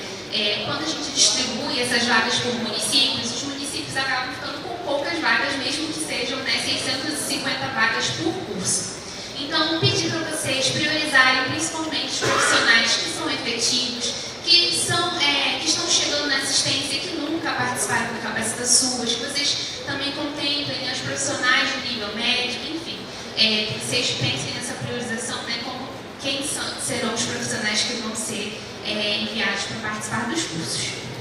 Então, por exemplo, o município de Pernambuco 1 vai ter 5 vagas por curso. Então, os cursos são de proteção social especial, de proteção social básica e de exercício do controle social. Então, para cada curso, o município, de acordo com esses cortes, né, vai ter esse total de vagas para poder enviar os seus profissionais, os seus trabalhadores. E os cursos vão ser ofertados em setembro, novembro e dezembro. A maioria das turmas estão concentradas no mês de dezembro. Mas o que acontece? Em setembro, vão ter 2 turmas de cada curso. Então, 2 turmas para proteção social básica, 2 turmas para proteção social especial e 2 para controle social. Aí, na outra semana, vão ser as turmas 3 e 4. No mês de novembro, as turmas 6 e 5 de cada curso. Em dezembro, 7 e 8, turmas 9 e 10, turmas 11 e 12. Então, vou mostrar também para vocês como é que está o calendário, para vocês irem se planejando qual mês que vocês vão enviar os profissionais, organizarem questões de diária, de transporte, enfim. Porque é uma semana que vocês vão estar dedicando, né, para participar dessa capacitação. Então é uma semana e também é período integral, manhã e tarde. E aqui está o calendáriozinho, né, de quais são as semanas que vão ser ofertadas.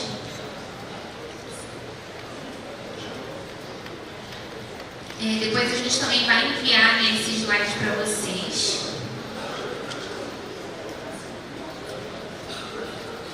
Pode passar.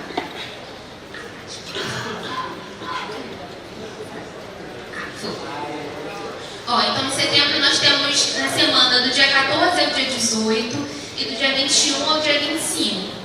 Para as turmas 1 e 2, depois turmas 3 e 4. Em novembro, do dia 9 ao dia 13 e depois do dia 30 ao dia 4 de dezembro. Na semana seguinte, 7 a 11 de dezembro e depois 14 a 18 de dezembro, quase já é Natal da Líder Magazine, mas é isso. Como a gente está com o calendário apertado, né, isso que nós temos, mas contamos, né, com a participação de vocês para termos essa adesão. A gente estava falando aqui, né, de educação permanente, de trabalho social com famílias, né? Então não tem como falar de proteção social básica, proteção social especial e exercício do controle social.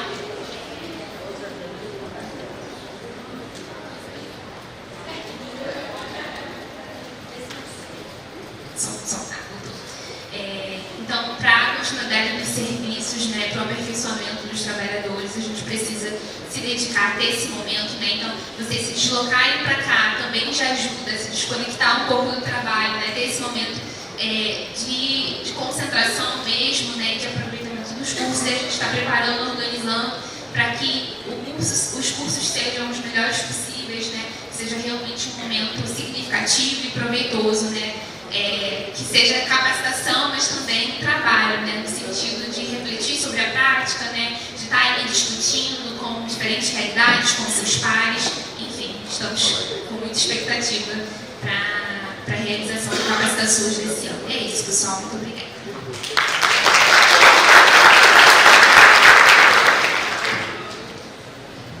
Só para complementar o que a Nata, nós estamos preparando uma nova técnica para orientar os municípios quais os recursos que vocês poderão utilizar para custear as diárias dos técnicos que vocês irão enviar, tá, para o Capacita SUS, né? Como a Nathalie o Elim teve uma fala muito importante sobre a importância da educação permanente. Eu acho que essa é uma grande oportunidade, né, para que nós possamos mergulhar, né, e aprofundarmos os nossos conhecimentos nos temas propostos pelos cursos, tá bom? Conto com a participação de vocês. Não, semana que vem não, mas será em breve, em breve. Nós estaremos apresentando aqui também na CIP em agosto, tá bom? Claudinha? Beijando.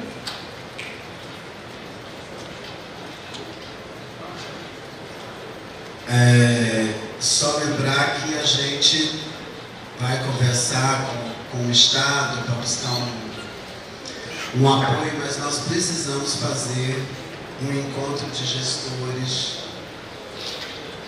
até final de agosto. Esse ano é ano de eleição do colegiado. E como todos sabem, a Soninha está num período de afastamento por licença médica, mas a gente precisa tocar o processo. Então, assim, a gente vai conversar com o Estado qual é a possibilidade da gente ter um auxílio, mas a gente gostaria muito que vocês nos ajudassem. Eu contei que hoje nós somos 15 gestores municipais aqui.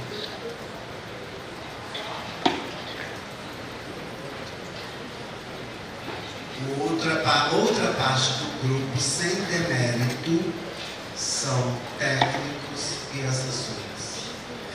E na eleição do colegiado, vota o gestor ou o subsecretário com procuração do gestor. Não é o diretor, não é o chefe de departamento, é o secretário ou o subsecretário. Então, assim, a gente precisa fazer um movimento se a gente quer manter esse colegiado. Se a gente acha que esse colegiado é importante, se a gente acha que esse colegiado contribui, né? Porque lembrar os colegas que todos nós fazemos um serviço gratuito. O colegiado não recebe para executar, mas o colegiado faz parte dos espaços de pactuação dessa política. E não ter uma direção do colegiado nos tira dos espaços de pactuação. Sabemos que o Estado do Rio está num cenário político complexo, né? O jogo está posto aí fora, isso não é novidade para ninguém, né? Nós podemos ter, de qualquer forma teremos o início de uma nova gestão com permanência do mesmo grupo político ou com a saída desse grupo político. Mas o colegiado, ele se sobrepõe a tudo isso. Porque nós vamos sentar, nós vamos pactuar, nós vamos questionar, nós vamos dialogar, nós vamos contribuir com quem quer que esteja gerenciando a política de assistência social nesse Estado.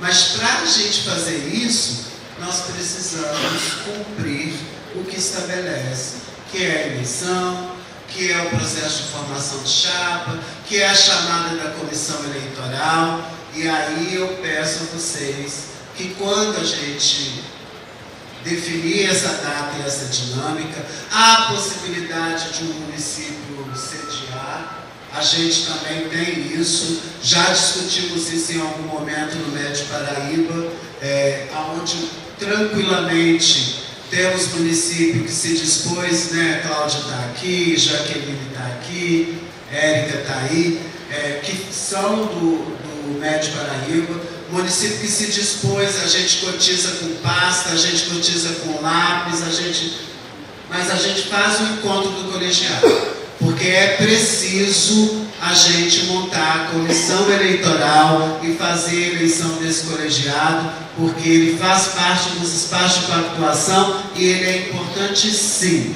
Muito a gente avançou, junto com o Estado.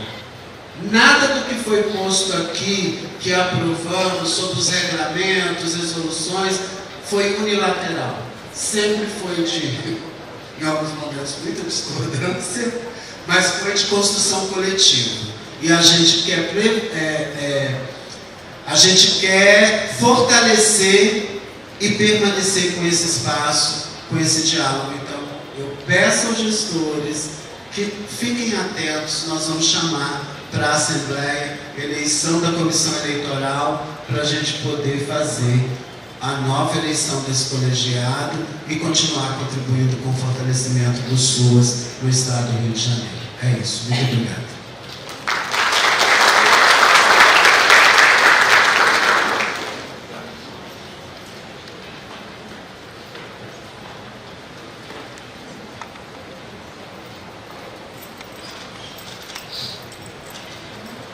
Bom dia a todos, a todas. Eu sou Mônica, estou no programa Aluguel Social e vim dar informe para vocês que desde o final de março nós passamos uma planilha sobre o PAIF. Isso é direcionado ao município que é atendido com o programa Aluguel Social, tá? Então, quem tem o nosso programa do Estado, nós enviamos uma planilha para ser respondida sobre o atendimento a essa população no PAIF. Então, assim, a gente está precisando dessa devolutiva. Tem bastante municípios que ainda não responderam, tá? Aí eu queria ver se vocês conseguiam passar isso até 30 de julho, tá? Por favor. Então, eu agradeço aí a atenção de vocês e fico no aguardo desse retorno de vocês, tá? Muito obrigada.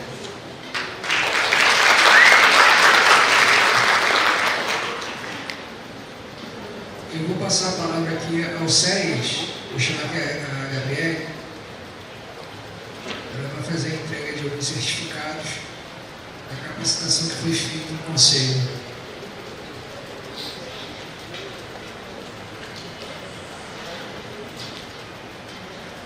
Bom dia, mesa. Bom dia a todas as pessoas presentes. Estou aqui na condição do superintendente da Secretaria de Gestão do SUS, mas na condição de presidente do SES. Primeiro eu queria agradecer ao Felipe pelo espaço que foi dado na CIB para fazer essa entrega de certificados.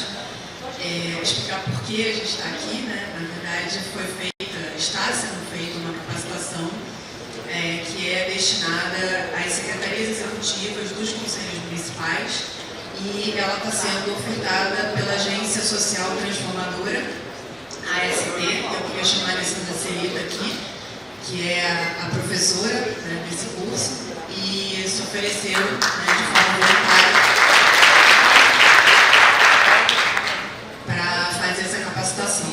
Então, essa capacitação é sobre o controle social e a ideia é qualificar mais as secretarias executivas para que possam dar um apoio maior ao próprio Conselho Municipal de Assistência Social e também às secretarias municipais de assistência, nesse suporte, né, que os conselhos municipais dão também ao trabalho das secretarias. Então, essa capacitação ela é feita de forma online e nós queríamos, então, esse é o principal motivo do SES estar aqui hoje, incentivar os municípios a participarem das próximas turmas que vão acontecer desse curso. Então, essa primeira turma foi destinada aos municípios de pequeno porte 1. Está acontecendo, neste momento, a turma destinada aos municípios de pequeno porte 2 e os demais portes vão acontecer na sequência. E é muito importante, então, que as secretarias executivas façam, né, essa capacitação para qualificar mais o trabalho. Acho que quem fez o curso pode dar o testemunho, enfim, de como foi rico, né, o conhecimento obtido nessa oportunidade. Bom, nós tivemos, infelizmente, no pequeno porte 1, mas felizmente pela pessoa, apenas um município, que foi Partido Alferes, pedi um aplauso, né, que conseguiu concluir o curso, né, com pelo menos 75% de presença. Quer dizer, então, assim, é ótimo a gente ter tido, né, um município que concluiu, outros 10, mais ou menos, né, estavam fazendo o curso dos municípios de pequeno porte 1, mas não concluíram com 75%. Então, esses municípios foram convidados a participar da turma de pequeno porte 2 para conseguirem concluir e receberem seu certificado. Então, vou pedir para a Celita, que é a professora do curso, para entregar aqui os certificados e vou chamar, né, em primeiro lugar, claro, né, o ilustre representante do único município, né, que concluiu o curso com 75% de presença, que foi o Alexandre Chaves, do município de Partido Alferes.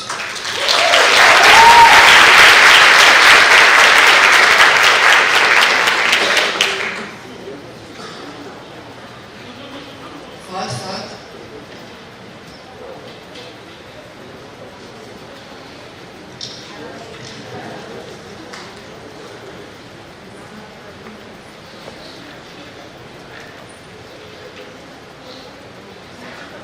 Bom, você pode falar um pouquinho da importância do curso?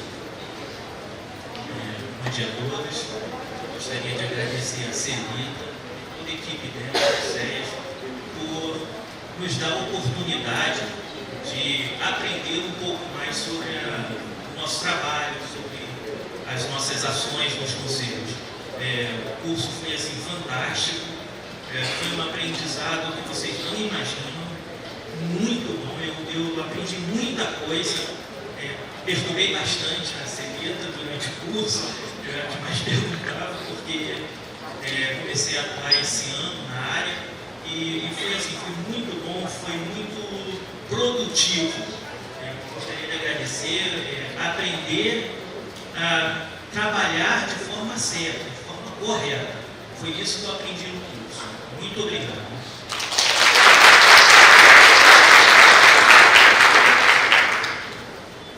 Bom, como o curso foi destinado prioritariamente à Secretaria Executiva, então eu queria chamar as duas representantes da Secretaria Executiva do Estado, né, do Conselho Estadual, que concluíram o curso com 75% pelo menos de presença.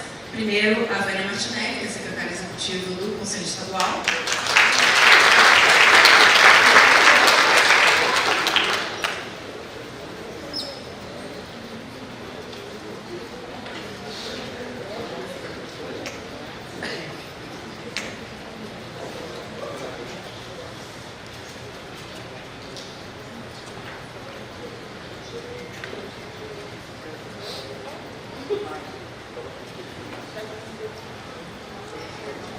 Flaviane Gonçalves, que é da Secretaria Executiva Conselho Estadual de Assistência Social.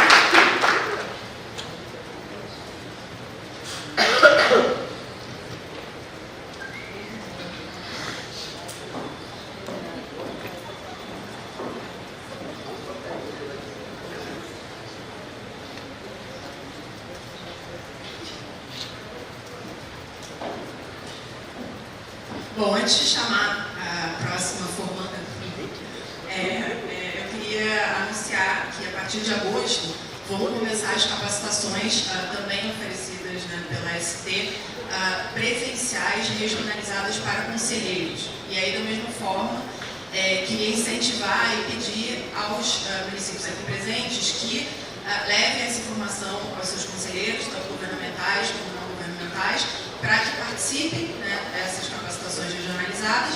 E também, se algum município aqui presente quiser se oferecer para sediar uma das capacitações regionalizadas, que falem ou comigo ou com a Cláudia Martinelli, para que a gente possa organizar, porque ainda não estão definidos todos os municípios onde vão acontecer essas capacitações regionalizadas. Então, bom, como a gente está anunciando essa capacitação para conselheiros municipais, o Conselheiro Estadual, né, muito presente e presente no curso também, fez, né, o curso destinado ao pequeno porte 1 e agora está fazendo de novo o pequeno porte 2, com presença também. E aí também, se algum conselheiro municipal tiver interesse em participar das próximas turmas, né, essas do curso online, além do curso presencial, pode falar com a gente também, mas ele é destinado prioritariamente à Secretaria Executiva dos Conselhos Municipais. Então, a conselheira Nádia Dias, por favor.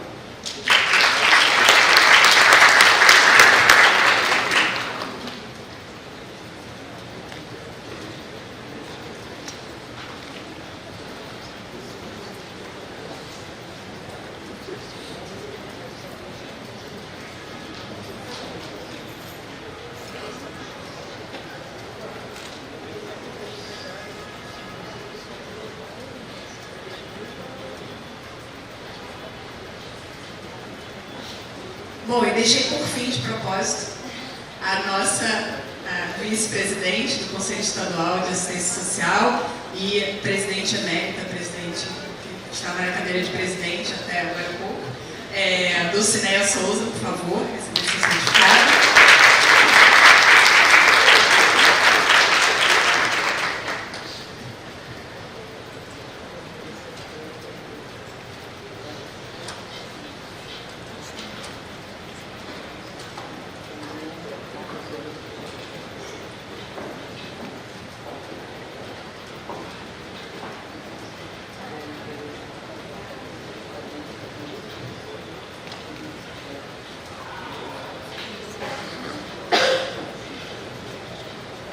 Antes da gente fazer a foto coletiva, queria primeiro agradecer, né, a oportunidade e a confiança e falar da importância, né?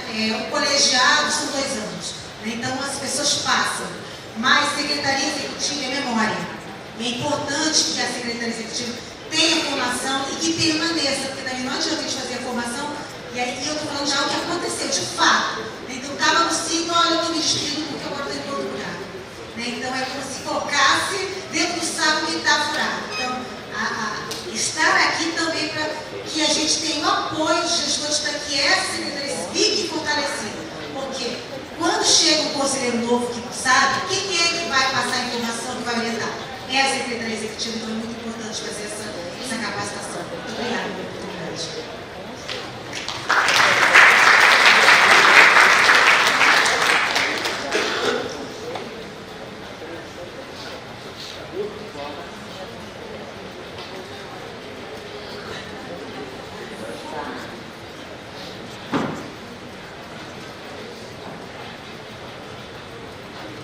Bom, obrigada mais uma vez, Celita. Obrigada à equipe da Secretaria Executiva que organizou todo o programa dessa capacitação.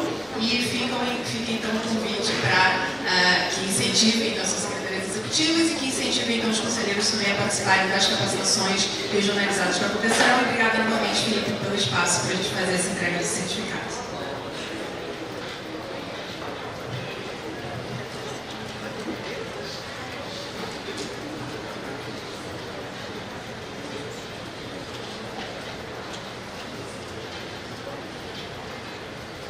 vou passar a palavra para o Regis, mas gostaria de parabenizar a iniciativa do Conselho, a importância do controle social e da capacitação dos membros, né, que compõem o Conselho de Assistência.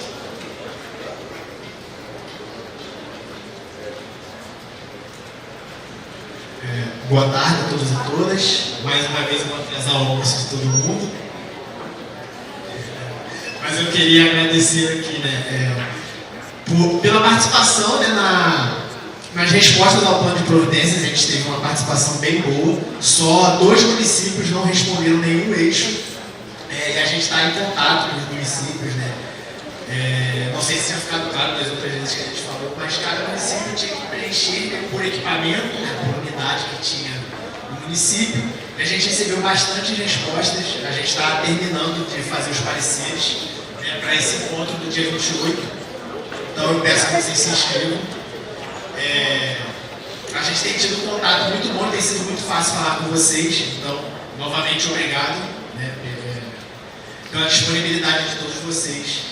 E aí eu queria aproveitar mais um pouquinho dessa disponibilidade e, se estiverem aqui presentes, né, pudessem ficar para falar comigo um pouquinho os municípios de Laje do Muriaé, Queimados, São João da Barra, Trajano de Moraes, Valença, Santa Maria Madalena, Maricá, Natividade, Niterói, Duas Barras, Duque de Caxias, Itaperuna, Japeri, Miracema, Niterói, Rio das Ostras, São Sebastião do Alto, Vassouras, Campos dos Goitacazes, Guapimirim, Iguaba Grande, Macaé,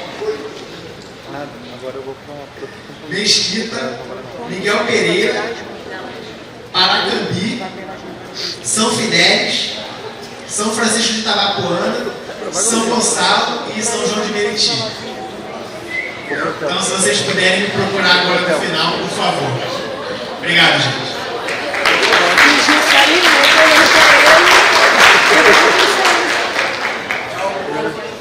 Não, uma hora vem buscar. Uma hora vai vir buscar. É porque ela pediu, o pessoal da mesa pediu alho, perguntou alho. Eu falei assim, deixa eu ver. Eu encerro a nossa reunião, mas só deixo aqui registrado, a gente está com encaminhamento esse ofício do TCE para pedir uma reunião com a equipe técnica, até para a gente entender essa normativa que foi editada para que não entre em conflito com o nosso regulamento. Vamos tentar marcar essa reunião, vamos encaminhar um ofício para eles e tentar esse encontro no TCE ou lá na secretaria. Tá bom? Obrigado, Elinho. Bom retorno a todos. Fiquem com Deus. Obrigado.